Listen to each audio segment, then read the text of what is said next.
Olá, caríssimos e caríssimas, graça e paz vos seja multiplicado. Muito obrigado pelo carinho de vocês hoje e sempre. Eu sou o professor Daniel, estamos em Apocalipse, capítulos 2 ao 3. Jesus no meio da sua igreja. Olha que temática belíssima.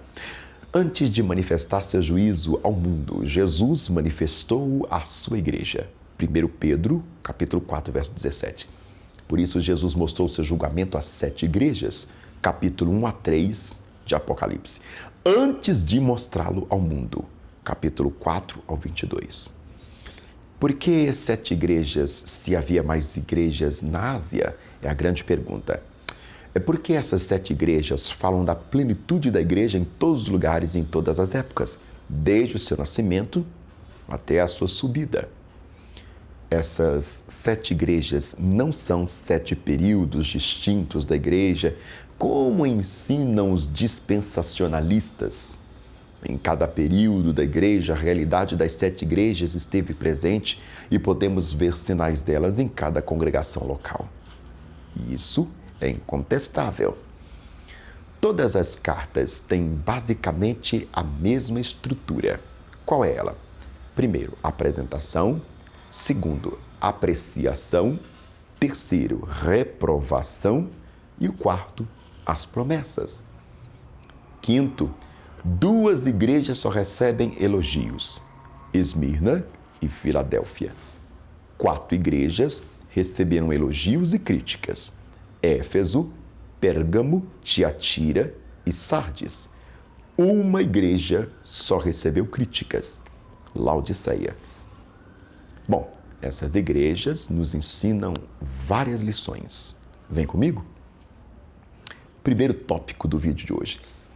Cristo é reconhecido na e através da igreja. Apocalipse 1, 12 ao 13.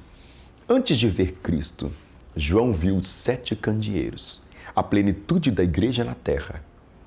E só depois viu Cristo glorificado na igreja. Jesus Cristo está no meio da sua igreja. Ninguém verá o Cristo da glória fora da igreja. A salvação é por meio de Jesus, mas ninguém poderá ser salvo sem fazer parte da igreja que é a noiva do Cordeiro. Cristo valoriza tanto a sua igreja que é Ele que se dá a conhecer no meio dela e não a parte dela. Hoje muitas pessoas querem Cristo, mas não a igreja. Isso é impossível. A atenção de Cristo está voltada para a sua noiva, a igreja. Ele ocupa o centro da sua atenção. Segundo ensinamento do vídeo de hoje, Cristo está no meio da sua igreja, em ação como remédio para os males da sua igreja. Capítulos 2, do 1, 8, 12, 18, capítulo 3, 1, 17 e o 14 versículos. Cristo não apenas está no meio da igreja, 1:13, mas está andando em ação investigatória no meio da igreja. Ele sonda a igreja, pois os seus olhos são como chama de fogo. Há muitos males que atacam a igreja: esfriamento, perseguição, heresia, imoralidade, presunção, apatia. Mas Cristo se apresenta para cada igreja como remédio para o seu mal. Para a igreja de Éfeso, que havia perdido o seu primeiro amor, Jesus se apresenta como aquele que anda no meio da igreja, segurando-a, liderando-a na mão como seu pastor superior. Ele está dizendo: eu vejo tudo e conheço tudo. Para a igreja de Esmirna, que estava passando pelo sofrimento, perseguição e morte, enfrentando o martírio, Jesus se apresenta como aquele que esteve morto e tornou a viver. O Jesus que venceu a morte é o remédio para alguém que está enfrentando a perseguição e a morte. Para a igreja de Pérgamo, que estava misturando-se com o mundo e perdendo o senso da verdade, Jesus se apresenta como aquele que tem a espada afiada de 2 gumes que exerce juízo e separa a verdade do engano. Pérgamo estava em conflito entre a verdade e o engano. Capítulo 2, verso 14. Para a igreja de Tiatira, que estava tolerando a impureza e caindo em imoralidade, Jesus se apresenta como aquele que tem os olhos como chama de fogo e os pés semelhantes ao bronze polido.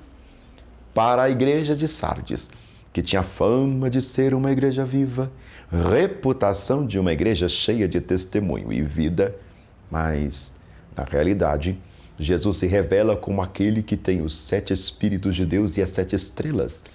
A igreja tinha fama, mas não realidade. Tinha aparência de vida, mas estava morta. Para a igreja de Filadélfia, uma igreja fraca, mas fiel, Jesus vê muitas oportunidades diante da igreja e diz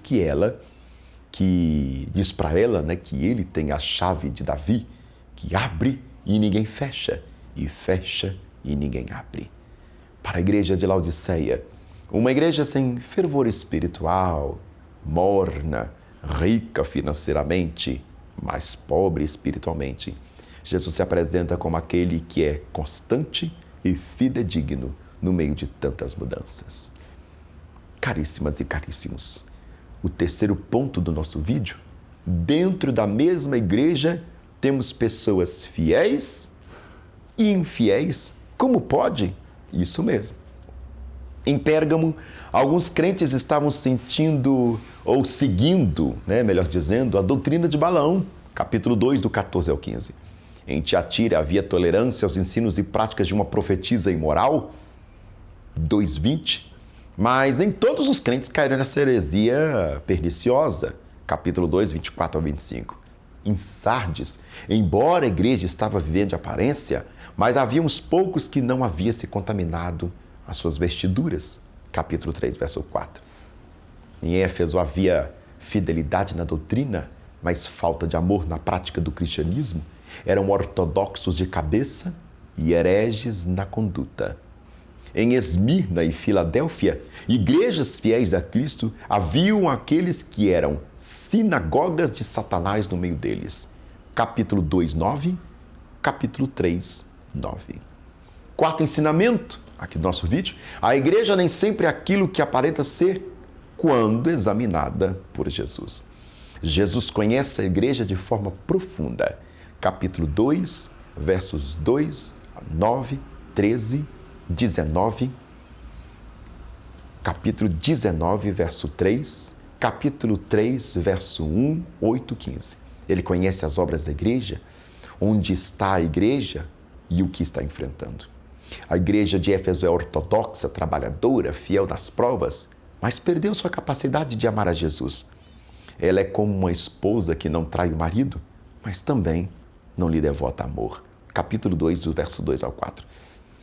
A igreja de Esmirna é pobre aos olhos dos homens, mas rica aos olhos de Cristo. Capítulo 2, verso 9. A igreja de Pérgamo tem gente tão comprometida com Deus ao ponto do martírio. 2,13. Mas também tem gente que cai diante da sedução do pecado. 2,14. A igreja de Tiatira está trabalhando mais do que trabalha no início da sua carreira. Capítulo 2, 19. Mas muito trabalho sem vigilância também não agrada a Jesus. Ação sem zelo doutrinário, Tiatira, e zelo doutrinário sem ação, Éfeso, não agrada a Jesus. A igreja de Sardes tem nome de que vive, mas está morta. Capítulo 3:1. Além disso, a gente na CTI espiritual. Capítulo 3:2. A igreja de Filadélfia é fraca diante dos olhos humanos, mas poderosa diante dos olhos de Cristo. Capítulos 3, do 8 ao 9. A igreja de Laodiceia considerava-se rica e abastada, mas aos olhos de Cristo era uma pobre igreja miserável. Capítulo 3, verso 17. O quinto ensinamento: Cristo anda no meio da igreja para oferecer-lhe a oportunidade de arrependimento antes de aplicar-lhe o juízo. Isso mesmo. A igreja de Éfeso foi chamada a lembrar-se, a arrepender-se e voltar à prática das primeiras obras. Caso esse expediente não fosse tomado, Jesus a sentenciaria. E se não, venho a ti e moverei do seu lugar o teu candeeiro, caso não te arrependas. 2, versos 5 ao 6. A igreja de Esmirna, diante do marido, é exortada a ser fiel até a morte. Diante do martírio, melhor dizendo. Capítulo 2, verso 10. A igreja de Pérgamo, que estava dividida entre a verdade e o engano, misturada com o mundo, Jesus adverte: portanto, arrepende-te, e se não venho a ti sem demora, e contra eles pelejarei com a espada da minha boca. 2,16.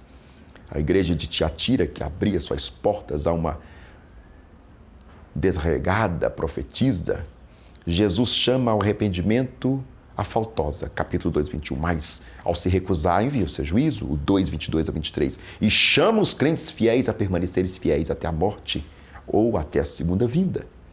A igreja de Sardes recebe o alerta de Cristo em suas obras, mas não são íntegras diante de Deus. Jesus alerta-os para o ensino que a igreja recebeu para que ela se arrependa. Capítulo 3, 3. Caso não se arrependa, virá o juízo. A de Filadélfia é exortada a conservar o que tem para que ninguém tome a sua coroa. 3:11. A igreja de Laodiceia é exortada a olhar para a vida na perspectiva de Cristo. Capítulo 3, versos 17 a 18. Arrepender-se, pois, a disciplina de Deus é ato de amor. Capítulo 3, verso 19. Sexto ensinamento. Jesus anda no meio da igreja para dar gloriosas promessas aos vencedores. Isso mesmo. Isso implica que nem todos os membros da igreja visível são membros da igreja invisível. Nem todos os membros das igrejas locais são membros do corpo de Cristo, infelizmente. Nem todos os membros da igreja são vencedores, mas todos os membros de Cristo são vencedores. As promessas aos vencedores tratam da bênção que a igreja estava buscando ou necessitando. A igreja de Éfeso, o vencedor se alimentará da árvore da vida. Isso é ter vida eterna. Capítulo 2, verso 7. A vida eterna é a comunhão com Deus e Deus é amor. Eles haviam abandonado o seu primeiro amor, mas os vencedores iriam morar no céu, onde o ambiente é amor. Pois é ter comunhão eterna com o Deus de amor, que é amor. A igreja de Esmirna, o vencedor de modo nenhum sofrerá o dano da segunda morte. Verso 2:11. Os imperadores romanos, os déspotas, o anticristo pode até matar os crentes, mas eles jamais enfrentarão a morte eterna. A igreja de Pérgamo, o vencedor receberá um maná escondido, uma pedrinha branca com o seu novo nome. 2:1. Para a igreja que se misturava com o mundo, o vencedor recebe uma promessa de absolvição no juízo e não de condenação com o mundo.